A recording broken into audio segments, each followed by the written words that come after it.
we started experimenting and exploring the possibilities how to look at a family, a multi-generation family living in a house, and also understanding what are the surroundings. And what we observed, that people around this entire lane have made balconies and balconies and balconies facing the road, and nobody sits on them. So we thought, why should we not put all the balconies inside, and why not make the house introverted? And that led to the perfect shurwaat for designing this house. I think the visual experience also is the first which hits you in this house, because it's very, very unusual to look at, because when you cross the lane you see this two white monolith and a dent in the middle which is black then. So there are the contrasting colors, and it's, I think, quite inviting to and quite intriguing to understand what is happening behind these walls. There's a large door, you enter through it, and you enter directly on a glass floor. And the glass floor, you look down and you look down into the basement. It just goes two floors down to the basement, and you see a water body there. And what that glass floor also does, it gives you light, enough light in the basement. And then when you enter the central space, you see the house in the entirety. On one side is your sort of formal living room, and on the side is the dining room.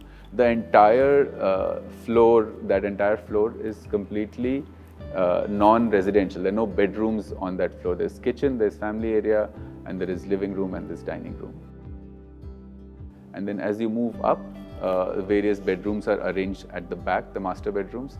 Guest rooms are arranged, or the kids' rooms are arranged up front. And the toilets are also arranged up front, so that you get some sort of a noise buffer. So every floor has a living room, pantry, at least two bedrooms, one master bedroom, one either a guest room or a kids' room.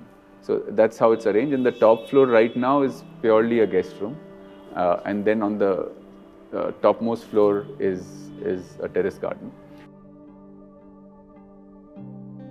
Also, what you see when you enter is that there are two ways to go up. Either you can take a lift or a staircase, and they're both separate elements. They're not basically hugged or close together. They are two separate means of access, vertical access to the house. The staircase is very, very sculptured, and this breaks the monotony of the entire angles and stuff. And the lift basically becomes a glass cubicle through which you can actually vertically experience the entire movement. And the bridges, which are also very, very important. The bridges also act like public spaces, because there you can wait, sit, you can talk to people on the ground floor, you can call out. The entire atrium or the central space is not air conditioned, but it is downdraft cooling, so it's evaporatively cooled. So during the summers, well, the entire rest of the house is air conditioned. This also is substantially cooler, and it doesn't heat up the spaces. Primary color which we thought we'll do would be white. Also because that will reflect the most amount of light. It makes the space look larger. A white color is much more pleasing to your eyes. Also, these are all white marble, so they are absolutely free of any sort of maintenance. From that white, how do we contrast and put palettes? So the floor is wood. And even the staircase which you see is white from outside, but inside it's wood.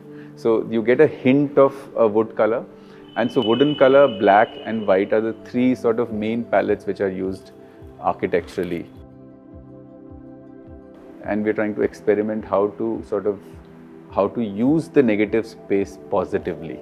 I think that is important to us when you design such tight residences with so much of built ups. For every detail, we had to sort of go back to the drawing board, figure out how it should be done, and then come back and do it. And I think to some extent we were experimenting, and that's why I say that the client was happy that we could experiment, and he was willing to be part of that experiment. And I think that is the reason why this feels so wonderful to us, and that's the reason why I would say this is a wonder which we've built together with us as architects and the client. I think it is an equal effort from both the sides which could make this wonderful house happen.